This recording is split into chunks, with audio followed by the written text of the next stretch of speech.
When I first started seeing trailers for Euphoria back in 2019 on HBO Max, now stupidly titled Max, I thought to myself, wow, this looks like the worst thing ever created ever. So I avoided it like the plague. Well, a couple weeks ago I made a jab at Euphoria saying I'm not a 14-year-old girl, so I've never watched the show. And I had a couple people challenge me. One specifically on my live stream threw a bunch of money at me and said, Adam, watch season 1 and let us know your thoughts.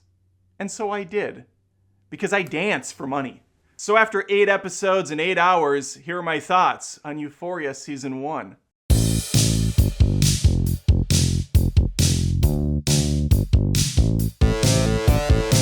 As I stated in the intro, someone requested this, and you can as well if you join me on Patreon at patreon.com/AdamDoesMovies. There's different tiers, some of which include an extra perk where you can request a movie for me to watch. I will give you a tip of the hat and move on with my life. Shadow Humor requested Euphoria. He went above and beyond to make sure I reviewed it. And here's the thing, I'm pretty sure Shadow Humor wanted me to watch because he thought I would hate the living hell out of this.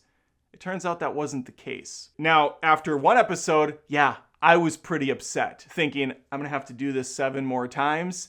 The first episode did nothing for me. It just made me mad because it mainly focuses on Zendaya's character Rue, who's not likable and she's not fun to watch. She's stoned out of her mind. She's addicted to drugs. That's the takeaway here. And I don't really sympathize. I can't get in the mindset, and I just don't know what to do with someone that's doing this shit for an hour.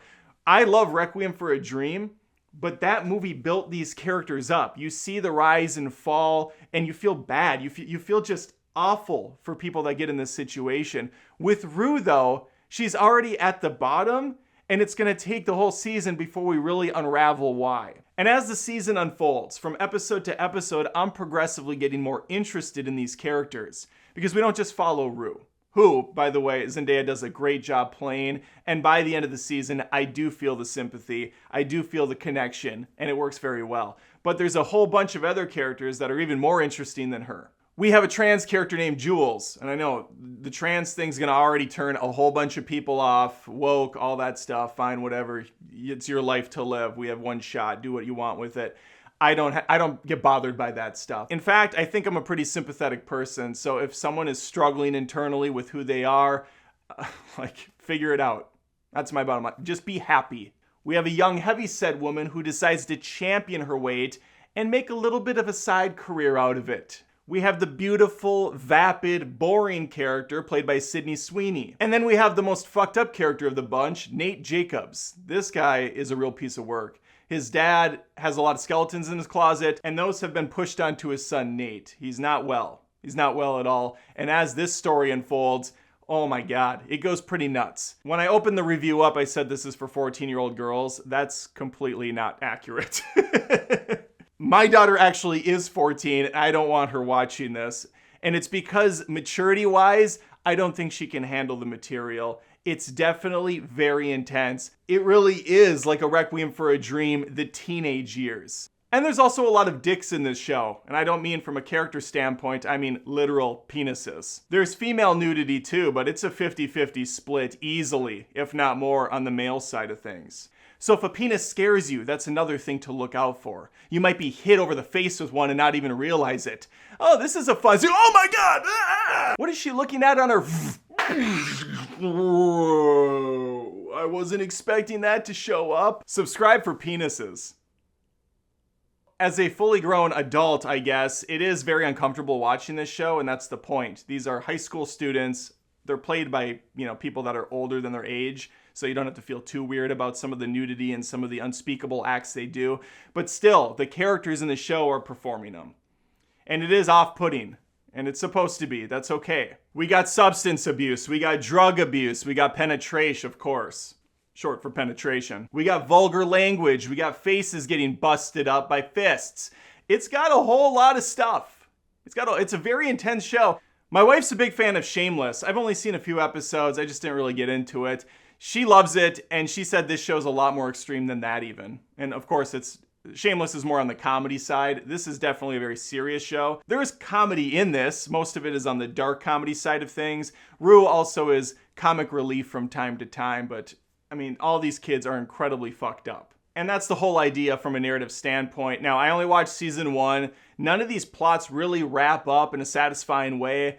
And I do feel compelled to at least give season 2 a shot and see where some of these story arcs go, because there is enough there to keep me hooked and keep me fascinated by it. As I stated, there are different characters and story arcs going on. Each episode kind of focuses on one of these arcs, and other characters are in the background still. So you get a little bit of a different style every single episode. From a filming standpoint, a lot of blurry shots, some strobing effects going on, but it looks really nice. It's a visually very pleasing show. The music is solid too. It's a combination of what the kids are listening to, but mainly it's kind of some trippier background music. I think Zendaya performs a song in the last episode. I'm pretty sure that was her. I don't know. She's a multi-tiered talent. Well, those are my thoughts on Euphoria. A pretty solid show, to be honest with you. Not amazing by any means. It's not hitting Breaking Bad levels of great, but it has enough good in there that I'm compelled to at least go to season 2. I want to thank Shadow Humor once more. On the last video, I shouted him out. I called him Shadow Hunter. Absolutely destroyed all credibility I have as a creator. It's a disgusting thing that took place. His name is Shadow Humor. That's his real birth name. His first name is Shadow. His last name is Humor.